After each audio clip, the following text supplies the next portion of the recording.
Hello everyone, स्वागत है एक बार फिर से आपका आपके अपने YouTube channel state PCS hub में। यहाँ पे हम मोस्ट इंपॉर्टेंट जीके जीएस के क्वेश्चन सॉल्व करेंगे जो कि प्रीवियस ईयर में विभिन्न एग्जामों में पूछे गए हैं। ये आपके सभी एग्जाम के लिए यानी कि आल एग्जाम के लिए इंपॉर्टेंट जीके जीएस के प्रश्न हैं जिनको हम सॉल्व करेंगे। तो चलिए स्टार्ट करते हैं अपना ये क्लास। आप लोग वीडियो पे नए हैं तो प्लीज़ चैनल को सब्सक्राइब कर लीजिएगा, साथ ही बेल आइकन को प्रेस कर लीजिएगा ताकि कोई भी वीडियो चैनल पे अपलोड हो तो सबसे पहले नोटिफिकेशन आपको प्राप्त हो। साथ ही वीडियो को लाइक एवं शेयर करना ना भूलिएगा। तो चलिए स्टार्ट करते हैं अपना ये क्लास। तो यहाँ पे पहला प्रश्न है कि भारत की पूर्व से पश्चिम तक की लंबाई कितनी है? 2,933 किलोमीटर, 3,033 किलोमीटर या फिर 3,133 किलोमीटर या फिर 3,214 किलोमीटर। तो यहाँ पे भारत की पूर्व से पश्चिम की जो लंबाई है कितनी है? तो यह है 2,933 किलोमीटर। ऑप्शन यहाँ पे सही आंसर हो जाएगा। नेक्स्ट प्रश्न है, भारत की तटरेखा की लंबाई कितनी है? 6,500 किलोमीटर, 6,100 किलोमीटर, 6,200 किलोमीटर या फिर 6,175 किलोमीटर। तो भारत की जो तटरेखा की यहाँ पे लंबाई है वह कितनी हो जाएगी? तो ये है 6,100 किलोमीटर यानी 6100 किलोमीटर है। ऑप्शन बी यहाँ पे सही आंसर हो जाएगा। ये लंबाई जो दी जा रही है लक्षद्वीप और अंडमान निकोबार को छोड़ के यहाँ पे काउंट किया गया है, तब इसका जो लंबाई है वो 6,000 यानी कि 6100 किलोमीटर आता है। तो ऑप्शन बी यहाँ पे सही आंसर हो जाएगा। लक्षद्वीप और अंडमान निकोबार को इसमें काउंट नहीं किया गया। ऑप्शन बी यहाँ पे सही आंसर हो जाएगा। नेक्स्ट प्रश्न है, भारत का क्षेत्रफल विश्व के कुल भौगोलिक क्षेत्रफल का कितना है? 3.2%, 2.2%, 2.4% या फिर 2.8%। तो इसका जो सही आंसर हो जाएगा यह हो जाएगा ऑप्शन सी 2.4%। ऑप्शन सी यहाँ पे सही आंसर हो जाएगा। नेक्स्ट प्रश्न है, भारत के कुल क्षेत्रफल का कितना प्रतिशत भाग पर्वतीय क्षेत्र माध्य समुद्र तल से 2,135 मीटर या अधिक ऊंचाई के अंतर्गत आता है? यहाँ पे ऑप्शन दिया हुआ है 18.6%, 27.7%, 43% या फिर 10.7%। तो कितना परसेंट आता है? तो ये आता है 10.7%। ऑप्शन डी यहाँ पे सही आंसर हो जाएगा। नेक्स्ट प्रश्न है, संपूर्ण भारत के कितने प्रतिशत भूभाग पर पर्वत और पहाड़ियों का विस्तार पाया जाता है? 29.3%, 43%, 10.7% या फिर 18.6%। तो यहाँ पे भारत के संपूर्ण क्षेत्रफल पर कितने प्रतिशत भाग पर पर्वत और पहाड़ियों का विस्तार है? तो ये विस्तार है आपका 29.3% पर। ऑप्शन ए यहाँ पे सही आंसर हो जाएगा। नेक्स्ट प्रश्न है, सिंधु घाटी स्थल कालीबंगन किस प्रदेश में है? राजस्थान में, गुजरात में, मध्य प्रदेश में या फिर उत्तर प्रदेश में? तो सिंधु घाटी स्थल जो कालीबंगन है यह राजस्थान में स्थित है। ऑप्शन ए यहाँ पे सही आंसर हो जाएगा। नेक्स्ट प्रश्न है, सिंधु सभ्यता की ईंटों का अलंकरण किस स्थान से मिला है? तो सिंधु सभ्यता में ईंटों का अलंकरण जो है मनावली, कालीबंगा, चन्हूदड़ो या फिर मोहनजोदड़ो कहाँ से मिला है? तो यह मिला है कालीबंगन यानी कि जो कि राजस्थान में स्थित है। ऑप्शन बी यहाँ पे सही आंसर हो जाएगा। नेक्स्ट प्रश्न है, किस हड़प्पाकालीन स्थल से पुजारी की प्रस्तर मूर्ति प्राप्त हुई है? लोथल, रंगपुर, हड़प्पा या फिर मोहनजोदड़ो? तो यहाँ पे पुजारी की जो तिपतिया साल ओढ़े मूर्ति मिली है यह मोहनजोदड़ो से प्राप्त हुई है। तो ऑप्शन डी यहाँ पे सही आंसर हो जाएगा। नेक्स्ट प्रश्न है, सिंधु घाटी सभ्यता में घोड़े के अवशेष कहाँ मिले हैं? मनावली, लोथल, कालीबंगा, सुरकोटदा कहाँ पे मिले हैं घोड़े के अवशेष? तो ये मिले हैं किस स्थल पर? तो ये सुरकोटदा में मिले हैं। ऑप्शन डी यहाँ पे सही आंसर हो जाएगा। नेक्स्ट प्रश्न है, हड़प्पा सभ्यता के अंतर्गत हल से जोते गए खेत का साक्ष्य कहाँ मिला है? कालीबंगा, मनावली, रोपड़, लोथल कहाँ से मिला है हल से जोते गए खेत का साक्ष्य? तो ये साक्ष्य कालीबंगा से प्राप्त हुआ है जो कि राजस्थान में स्थित है। ऑप्शन यहाँ पे सही आंसर हो जाएगा। नेक्स्ट प्रश्न है, प्रकाश तरंग किस प्रकार की तरंग है? अनुप्रस्थ तरंग, अनुदैर्घ्य तरंग, उपरोक्त दोनों या फिर इनमें से कोई नहीं? तो इसका जो सही आंसर हो जाएगा यह हो जाएगा ऑप्शन ए। प्रकाश तरंग जो है यह अनुप्रस्थ तरंग है, जबकि जो ध्वनि तरंग होती हैं ये अनुदैर्घ्य तरंग होती हैं। प्रकाश तरंग के लिए माध्यम की आवश्यकता नहीं होती है, ये निर्वात में भी गमन कर सकते हैं, जबकि जो ध्वनि तरंग होती है इसे माध्यम की आवश्यकता होती है और निर्वात में ध्वनि तरंग गमन नहीं कर सकती। तो यहाँ पे ऑप्शन ए इसका सही आंसर हो जाएगा। नेक्स्ट प्रश्न है, प्रकाश का वेग है 3 × 10⁸ सेंटीमीटर प्रति सेकंड, 3 × 10⁸ मीटर प्रति सेकंड, 3 × 10⁸ किलोमीटर प्रति सेकंड या फिर 3 × 10 माइल प्रति सेकंड? तो यहाँ पे प्रकाश का वेग कितना है? तो 3 × 10⁸ मीटर प्रति सेकंड है। ऑप्शन बी यहाँ पे सही आंसर हो जाएगा। नेक्स्ट प्रश्न है, वाहन पीछे से आने वाली वस्तुओं को देखने के लिए किसका प्रयोग करते हैं? उत्तल लेंस, अवतल लेंस, उत्तल दर्पण या फिर अवतल दर्पण? तो एक चीज़ तो ये फिक्स है कि जो लेंस होता है इसका वस्तुओं को देखने में कोई प्रयोग नहीं होता, ये आँख में यूज होता है। तो यहाँ पे पहला और ऑप्शन ए और बी गलत हो जाएगा, सिर्फ यहाँ पे सी और डी में से कोई एक हो सकता है। तो वाहन का पीछे का जो दृश्य देखने के लिए जो गाड़ियों में यानी कि मोटरसाइकिल और 4 व्हीलर में जो साइड मिरर लगता है उसमें हमेशा उत्तल दर्पण होता है। तो यहाँ पे ऑप्शन सी इसका सही आंसर हो जाएगा। जबकि जो हेडलाइट लगी होती है उसमें अवतल दर्पण होता है। तो ऑप्शन सी यहाँ पे सही आंसर होगा। नेक्स्ट प्रश्न है, प्रकाश का तरंग सिद्धांत किसके द्वारा प्रतिस्थापित किया गया? प्लांक के द्वारा, फैराडे के द्वारा, न्यूटन के द्वारा या फिर हाइगेंस के द्वारा? तो यहाँ पे प्रकाश का तरंग सिद्धांत जो है किसके द्वारा प्रतिपादित किया गया? तो यह प्रतिपादित किया गया था हाइगेंस के द्वारा। ऑप्शन डी यहाँ पे सही आंसर हो जाएगा। नेक्स्ट प्रश्न है, इंद्रधनुष में कितने रंग दिखता है? 7, 10, 12 या फिर 5? कितने रंग होते हैं इंद्रधनुष में? तो इंद्रधनुष में टोटल 7 रंग होते हैं। ऑप्शन ए यहाँ पे सही आंसर हो जाएगा। नेक्स्ट प्रश्न है, जीव विज्ञान शब्द का प्रयोग सबसे पहले किसने किया? लैमार्क तथा ट्रेविरेनिस ने, अरस्तु ने, पुरकिंजे ने या फिर वालमैन ने? तो जीव विज्ञान शब्द का सर्वप्रथम प्रयोग जो है यह किया गया था किसके द्वारा? तो यह किया गया लैमार्क तथा ट्रेविरेनिस के द्वारा। ऑप्शन ए यहाँ पे सही आंसर हो जाएगा। नेक्स्ट प्रश्न है, स्पर्मोलॉजी में किसका अध्ययन होता है? परागण का, बीज का, पत्ती का या फिर फल का? तो स्पर्मोलॉजी में बीज का अध्ययन होता है। ऑप्शन बी यहाँ पे सही आंसर हो जाएगा। नेक्स्ट प्रश्न है, वनस्पति शास्त्र का जनक, यहाँ पे जनक नहीं होगा, जनक होगा, जनक किसे कहा जाता है? ट्रेवेनियस, प्लिनी द एल्डर, थियोफ्रेस्टस या फिर लाइनस? तो यहाँ पे वनस्पति शास्त्र का जो जनक है यह कौन कहलाता है? तो यह कहलाते हैं थियोफ्रेस्टस। ऑप्शन सी यहाँ पे सही आंसर हो जाएगा। ऑप्शन सी बिल्कुल सही आंसर होगा। नेक्स्ट प्रश्न है, एगस्ट्रोलॉजी में किसका अध्ययन होता है? फलों का, तेल बीजों का, फसलों का या फिर घासों का? तो एगस्ट्रोलॉजी में किसका अध्ययन होता है? तो यहाँ पे घासों का अध्ययन होता है। ऑप्शन इसका डी यहाँ पे सही आंसर हो जाएगा। नेक्स्ट प्रश्न है, चिकित्सा शास्त्र का जनक किसे कहा जाता है? हिपोक्रेटस, गैलन, अरस्तु या फिर थियोफ्रेस्टस? तो यहाँ पे चिकित्सा शास्त्र का जो जनक हैं वे कहलाते हैं हिपोक्रेट्स। ऑप्शन ए यहाँ पे सही आंसर हो जाएगा। नेक्स्ट प्रश्न है, निम्न में से कौन सा वायुमंडलीय प्रदूषक नहीं है? Carbon dioxide, sulphur dioxide, hydrocarbons या फिर कार्बन मोनोऑक्साइड? तो यहाँ पे आपको लग रहा होगा कि चारों जो हैं वायुमंडलीय प्रदूषक हैं, जबकि नहीं, ऐसा नहीं है। कार्बन डाइऑक्साइड जो है या जो अपने एक निश्चित मात्रा में होती है उसमें रहने पर ये लाभदायक है, यानी कि जो एक पृथ्वी के लिए एक हरितगृह प्रभाव उत्पन्न करता है, नॉर्मल जो होता है, नेचुरल जो होता है वो होना ज़रूरी है, नहीं तो पृथ्वी एकदम ठंड का गोला बन जाएगी और बहुत जल्दी इसका जो दिन और रात का टेम्परेचर होता है, इसका दैनिक तापांतर बहुत ज़्यादा और कम हो जाएगा, तो उसके बीच में अंतर बहुत ज़्यादा आ जाएगा।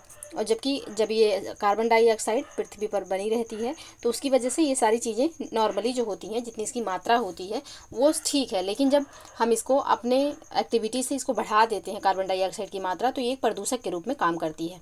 तो यहाँ पे ऑप्शन ए जो है यह प्रदूषण नहीं है, जबकि सल्फर डाइऑक्साइड, हाइड्रोकार्बन्स और कार्बन मोनोऑक्साइड इनकी थोड़ी भी मात्रा हमें नुकसानदेह होती है।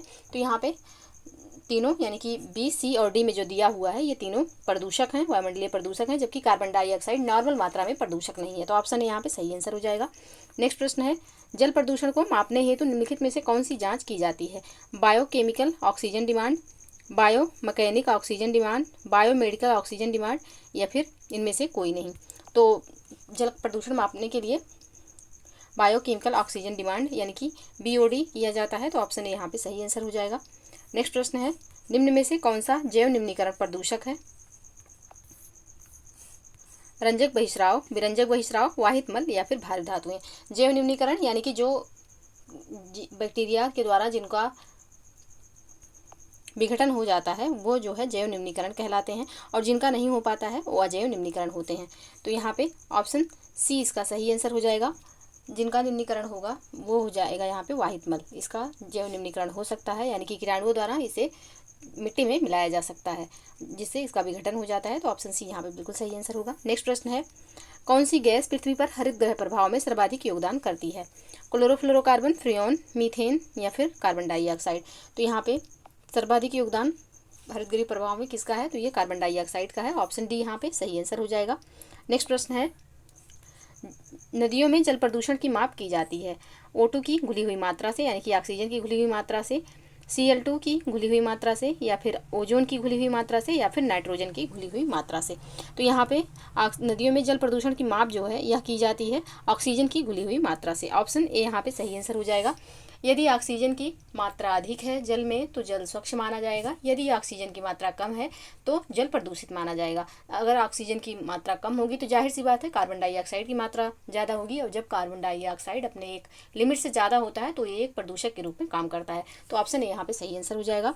नेक्स्ट प्रश्न है, रामकृष्ण मिशन की स्थापना किसने की? स्वामी विवेकानंद, ईश्वरचंद विद्यासागर, दयानंद सरस्वती, या फिर राजा राम मोहन राय। तो यहाँ पे रामकृष्ण मिशन की स्थापना जो है यह किया गया था स्वामी विवेकानंद जी के द्वारा। कब किया गया? तो 1897 में किया गया। और इसके जो है ये जो रामकृष्ण जी थे ये स्वामी विवेकानंद जी के गुरु थे, और इन्हीं के नाम पर इन्होंने रामकृष्ण मिशन चलाया। ये 1897 में चलाया गया था। किसके द्वारा? तो स्वामी विवेकानंद जी के द्वारा। ऑप्शन ए यहाँ पे सही आंसर हो जाएगा। नेक्स्ट प्रश्न है, स्वामी विवेकानंद को विवेकानंद की उपाधि किसने प्रदान की थी? महाराजा बड़ौदा ने, महाराजा खेतड़ी ने, रामकृष्ण परमहंस ने, या फिर इनमें से कोई नहीं। तो स्वामी विवेकानंद जी को विवेकानंद की जो उपाधि थी यह दी गई थी महाराजा खेतड़ी के द्वारा। ऑप्शन बी यहाँ पे सही आंसर हो जाएगा। नेक्स्ट प्रश्न है, आदि शंकराचार्य का जन्म कहाँ हुआ था? मदुरई, काशी, कलादी, या फिर कांचीपुरम में। तो आदि शंकराचार्य जी का जो जन्म हुआ था यह केरल के कलादी नामक ग्राम में हुआ था। ऑप्शन सी यहाँ पे सही आंसर हो जाएगा। नेक्स्ट प्रश्न है, गुरु नानक देव का जन्म कब हुआ था? 1499 ईस्वी में, 1449 ईस्वी में, 1453 ईस्वी में, या फिर 1469 ईस्वी में। तो यहाँ पे गुरु नानक देव का जो जन्म हुआ था यह 1469 ईस्वी में हुआ था। ऑप्शन डी यहाँ पे सही आंसर हो जाएगा। जबकि इनकी मृत्यु जो है या 1583 से 85 के बीच में हुई थी। तो ऑप्शन डी यहाँ पे सही आंसर हो जाएगा, और ये 100 साल से ज़्यादा जीवित थे। तो ऑप्शन डी यहाँ पे सही आंसर होगा। नेक्स्ट प्रश्न है, गुरु नानक का उत्तराधिकारी कौन था? गुरु अंगद, गुरु रामदास, गुरु अर्जुन, गुरु हरगोविंद। कौन थे जो है गुरु नानक जी के उत्तराधिकारी? तो इनके जो उत्तराधिकारी थे ये थे आपके गुरु अंगद देव। तो ऑप्शन ए यहाँ पे सही आंसर हो जाएगा। नेक्स्ट प्रश्न है, निम्नलिखित में से किस महाद्वीप को मानव घर कहा जाता है? एशिया, यूरोप, अफ्रीका, या फिर ऑस्ट्रेलिया। तो यहाँ पे एशिया महाद्वीप को मानव का घर कहा जाता है। ऑप्शन ए यहाँ पे सही आंसर हो जाएगा। नेक्स्ट प्रश्न है, निम्नलिखित में से किस महाद्वीप को विज्ञान के लिए समर्पित महाद्वीप कहा जाता है? ऑस्ट्रेलिया, अंटार्कटिका, एशिया, या फिर यूरोप। तो यहाँ पे विज्ञान के लिए समर्पित जो महाद्वीप है वह अंटार्कटिका हो जाएगा। ऑप्शन बी यहाँ पे सही आंसर होगा। यहाँ पे चाहे ओजोन होल हो या फिर और कोई समस्या हो, यहाँ पे इन सब चीज़ों का पता लगाया जाता है। तो इसे क्या कहा जाता है? तो विज्ञान के लिए समर्पित महाद्वीप कहा जाएगा। ऑप्शन बी यहाँ पे सही आंसर हो जाएगा, अंटार्कटिका को कहा जाता है। नेक्स्ट प्रश्न है, निम्नलिखित में से किस महाद्वीप को अंध महाद्वीप के उपनाम से जाना जाता है? एशिया, यूरोप, अफ्रीका, या फिर ऑस्ट्रेलिया। तो यहाँ पे अंध महाद्वीप के नाम से किसको जाना जाता है? तो अफ्रीका को जाना जाता है। ऑप्शन सी यहाँ पे सही आंसर हो जाएगा, क्योंकि ये इस महाद्वीप के जो देश हैं वो काफ़ी पिछड़े हुए हैं, और कोई भी बीमारी होती है तो सबसे पहले यही लोग प्रभावित होते हैं। तो ऑप्शन सी यहाँ पे सही आंसर हो जाएगा। अंध महाद्वीप किसको कहा जाता है? तो अफ्रीका महाद्वीप को कहा जाता है। ऑप्शन सी सही आंसर। नेक्स्ट प्रश्न है, निम्नलिखित में से किस महाद्वीप को पक्षियों का महाद्वीप उपनाम से जाना जाता है? ऑस्ट्रेलिया, अंटार्कटिका, उत्तर अमेरिका, या फिर दक्षिण अमेरिका। तो यहाँ पे पक्षियों का महाद्वीप जो कहा जाता है या दक्षिण अमेरिका को कहा जाता है। ऑप्शन डी यहाँ पे सही आंसर हो जाएगा। नेक्स्ट प्रश्न है, निम्नलिखित में से कौन सा एक मलेशिया देश की प्रशासनिक राजधानी तथा संघीय प्रशासनिक केंद्र है? पुत्राजाया, ताइपिंग, कोटाभारू, या फिर कुआला टेरंगून। तो यहाँ पे इसका जो मलेशिया देश का प्रशासनिक राजधानी एवं संघीय प्रशासनिक केंद्र है वह पुत्राजाया है। ऑप्शन यहाँ पे सही आंसर होगा। नेक्स्ट प्रश्न है, निम्नलिखित में से किस एक की सीमा कैस्पियन सागर से नहीं लगी है? Armenia, Azerbaijan, Kazakhstan, Turkmenistan. किसकी सीमा यहाँ पे कैस्पियन सागर से नहीं लगी है? तो आर्मेनिया की सीमा कैस्पियन सागर से नहीं लगी है। और इससे संबंधित हमने मैपिंग से संबंधित कुछ हमने शॉर्ट वीडियो बनाए हैं। अगर अभी तक आपने नहीं देखा है तो उसको ज़रूर देखिएगा। वो सारे शॉर्ट वीडियो आपको बहुत अच्छे तरीके से समझ में आएंगे, और उससे आपकी चीज़ें जो है क्लियर हो जाएंगी। और हमने कैस्पियन सागर पे भी बनाया हुआ है, यानी कि कैस्पियन सागर से कितने देश सीमा साझा करते हैं, और साथ ही इसका ट्रिक भी बनाया है, तो आप लोग वहाँ से देख सकते हैं। तो ऑप्शन है यहाँ पे आर्मेनिया जो है या कैस्पियन सागर के साथ सीमा साझा नहीं करता। बाकी अजरबैजान, कजाकिस्तान और तुर्कमेनिस्तान ये सब कैस्पियन सागर के साथ सीमा साझा करते हैं। तो ऑप्शन यहाँ पे सही आंसर हो जाएगा। नेक्स्ट प्रश्न है, निम्नलिखित में से कौन सी एक झील तंजानिया एवं युगांडा के बीच अंतर्राष्ट्रीय सीमा बनाती है? मलावी, विक्टोरिया, जाम्बेजी, या फिर चाड। कौन सी झील है? तो ये चारों झीलें जो हैं ये अफ्रीका महाद्वीप की झीलें हैं, और इसमें से कौन जो है तंजानिया एवं युगांडा के बीच अंतर्राष्ट्रीय सीमा बनाती है? तो ये बनाती है विक्टोरिया। ऑप्शन बी यहाँ पे सही आंसर हो जाएगा। नेक्स्ट प्रश्न है, निम्नलिखित में से किसको पर्ल ऑफ साइबेरिया कहा जाता है? करदा झील, लिंकनबर्ग झील, बैकाल झील या फिर ग्रेट बियर झील। तो यहाँ पे पर्ल ऑफ साइबेरिया के नाम से बैकाल झील को जाना जाता है। ऑप्शन सी यहाँ पे सही आंसर होगा। नेक्स्ट प्रश्न है, किस देश की सीमा कैस्पियन झील से नहीं मिलती? तुर्कमेनिस्तान, अजरबैजान, रूस या फिर यूक्रेन। तो यहाँ पे किसकी सीमा नहीं लगती? तो यूक्रेन जो है इसकी सीमा कैस्पियन सागर से नहीं लगती। ऑप्शन डी यहाँ पे सही आंसर हो जाएगा। बाकी तुर्कमेनिस्तान, अजरबैजान और रूस, इन तीनों देशों से कैस्पियन सागर की सीमा लगती है। तो ऑप्शन डी यहाँ पे सही आंसर हो जाएगा। नेक्स्ट प्रश्न है, टानले सेप नामक झील निम्नलिखित में से किस देश में स्थित है? कंबोडिया, इंडोनेशिया, लाओस या फिर थाईलैंड। तो टानले सेप नामक झील जो है यह किस देश में स्थित है? यह स्थित है कंबोडिया में। ऑप्शन ए बिल्कुल सही आंसर होगा। नेक्स्ट प्रश्न है, निम्नलिखित में से किस अधिनियम द्वारा भारत के गवर्नर जनरल को अध्यादेश जारी करने की शक्ति प्रदान की गई? तो भारतीय परिषद अधिनियम 1861, भारतीय परिषद अधिनियम 1892, भारतीय परिषद अधिनियम 1909 या फिर चार्टर एक्ट 1833। तो इसका जो सही आंसर हो जाएगा यह क्या होगा? तो यह हो जाएगा आपका ऑप्शन ए, भारतीय परिषद अधिनियम 1861 के द्वारा भारत के गवर्नर जनरल को अध्यादेश जारी करने की शक्ति प्रदान की गई थी। और अब जो है भारत के राष्ट्रपति को अध्यादेश जारी करने की शक्ति जो है यह संविधान के किस अनुच्छेद में दिया गया है? ये प्रश्न जो है आप लोग कमेंट सेक्शन में बताएंगे इसका आंसर। यानी कि राष्ट्रपति का जो अध्यादेश जारी करने की शक्ति है वह संविधान के किस अनुच्छेद के तहत है? तो ऑप्शन ए यहाँ पे इसका सही आंसर हो जाएगा। भारतीय परिषद अधिनियम 1861 के तहत भारत के गवर्नर जनरल को अध्यादेश जारी करने की शक्ति प्रदान की गई थी। तो ऑप्शन ए यहाँ पे सही आंसर हो जाएगा। और जो हमने आपसे प्रश्न पूछा है उस प्रश्न का आंसर आप लोग कमेंट सेक्शन में जरूर दीजिएगा। तो ऑप्शन ए यहाँ पे सही आंसर। नेक्स्ट प्रश्न, भारत के गवर्नर जनरल को किस एक्ट के द्वारा अपनी समिति के निर्णयों को अस्वीकार करने का अधिकार मिला? तो इसका ऑप्शन देखते हैं। ऑप्शन है 1784 का पिट्स इंडिया एक्ट, 1786 का अमेंडमेंट एक्ट, 1813 का चार्टर एक्ट या फिर 1773 का रेगुलेटिंग एक्ट। तो यहाँ पे भारत के गवर्नर जनरल को किस एक्ट के द्वारा अपनी समिति के निर्णयों को अस्वीकार करने का अधिकार दिया गया? तो ये अधिकार दिया गया था 1786 के अमेंडमेंट एक्ट के द्वारा। ऑप्शन बी यहाँ पे सही आंसर होगा। नेक्स्ट प्रश्न है, मिंटे माले सुधार का उद्देश्य क्या था? युद्ध में सहयोग हेतु तैयार करना, पूर्ण स्वतंत्रता देना, पृथक निर्वाचन प्रणाली या फिर भारतीयों की भागीदारी बढ़ाना। तो यहाँ पे इसका जो सही आंसर हो जाएगा यह हो जाएगा पृथक निर्वाचन प्रणाली। ऑप्शन सी यहाँ पे सही आंसर हो जाएगा। माले मिंटो सुधार कब आया था? तो यह आया था 1909 में और ये पृथक निर्वाचन प्रणाली की वजह से बहुत फेमस रहा। तो ऑप्शन सी इसका सही आंसर होगा। नेक्स्ट प्रश्न है, मुसलमानों के लिए अतिरिक्त निर्वाचक मंडल प्रारंभ में किसके द्वारा लाया गया था? माउंटेंगो चेम्सफोर्ड सुधार 1919, भारत सरकार अधिनियम 1935, क्रिप्स मिशन 1942 या फिर माले मिंटो सुधार 1909। तो ये जो निर्वाचन मंडल का प्रारंभ हुआ था किस सुधार के द्वारा हुआ? तो ये किया गया था माले मिंटो सुधार 1909 के द्वारा। ऑप्शन डी यहाँ पे सही आंसर हो जाएगा। नेक्स्ट प्रश्न है, 1909 के इंडियन काउंसिल एक्ट में किस बात की व्यवस्था की गई थी? सांप्रदायिक प्रतिनिधित्व, संघीय व्यवस्था, प्रांतीय व्यवस्था या फिर द्वैत शासन प्रणाली।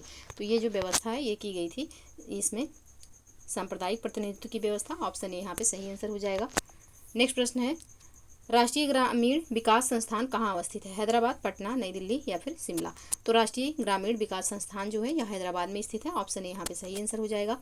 नेक्स्ट प्रश्न है, निम्न में से कौन सा मानव विकास सूचकांक में शामिल नहीं है? वास्तविक प्रति व्यक्ति आय, सामाजिक असमानता, प्रौढ़ साक्षरता या फिर जीवन प्रत्याशा। तो इसका जो सही आंसर हो जाएगा यह हो जाएगा ऑप्शन बी, सामाजिक असमानता जो है यह मानव विकास सूचकांक में शामिल नहीं है। ऑप्शन बी इसका सही आंसर हो जाएगा। नेक्स्ट प्रश्न है, भारत में ग्रामीण क्षेत्र में कौन सी बेरोजगारी सर्वाधिक पाई जाती है? मौसमी बेरोजगारी, अदृश्य बेरोजगारी, उपयुक्त दोनों या फिर इनमें से कोई नहीं। तो इसका जो सही आंसर हो जाएगा यह हो जाएगा ऑप्शन सी, यानी कि भारत के ग्रामीण क्षेत्र में मौसमी बेरोजगारी और अदृश्य बेरोजगारी दोनों पाए जाते हैं, जिसको अदृश्य यानी कि छुपी हुई बेरोजगारी। ऑप्शन सी यहाँ पे सही आंसर हो जाएगा, यानी कि दोनों बेरोजगारी पाई जाती है। नेक्स्ट प्रश्न है, भारतीय अर्थव्यवस्था के उदारीकरण का अग्रदूत किसे कहा जाता है? P V. Narasimha Rao, P. Chidambaram, doctor Bimal Jalan या फिर डॉक्टर मनमोहन सिंह। तो यहाँ पे भारतीय अर्थव्यवस्था के उदारीकरण के जो अग्रदूत हैं वह डॉक्टर मनमोहन सिंह कहलाते हैं। तो ऑप्शन डी यहाँ पे सही आंसर हो जाएगा। और इस समय जब 1991 में उदारीकरण यानी कि एलपीजी हुआ था, तो इस समय कौन प्रधानमंत्री थे भारत के? तो पी.वी. नरसिम्हा राव जी थे। तो इसको भी याद रखिएगा। और इसका जनक किसे, अग्रदूत किसे का माना जाता है? तो डॉक्टर मनमोहन सिंह जी को माना जाता है। ऑप्शन डी यहाँ पे सही आंसर होगा। नेक्स्ट प्रश्न है, मानव सूचकांक किसने बनाया था? यूएनडीपी, अंकटाड, आसियान या फिर आईबीआरडी। तो यहाँ पे मानव सूचकांक किसने बनाया, किसके द्वारा बनाया गया? तो ये यूएनडीपी के द्वारा बनाया गया। ऑप्शन ए यहाँ पे सही आंसर हो जाएगा। तो ये रहे 50 प्रश्न जिनको हमने सॉल्व किया और ये आपके विभिन्न एग्जामों के लिए बेहद महत्वपूर्ण प्रश्न हैं। तो आप इनको जरूर सॉल्व करिए और वीडियो को लाइक एवं शेयर करना ना भूलिएगा। चैनल पे यदि नए हैं तो चैनल को प्लीज़ सब्सक्राइब कर लीजिए। मिलते हैं नेक्स्ट वीडियो में, तब तक के लिए आप लोग पढ़ते रहिए, स्वस्थ रहिए। जय हिंद, जय भारत।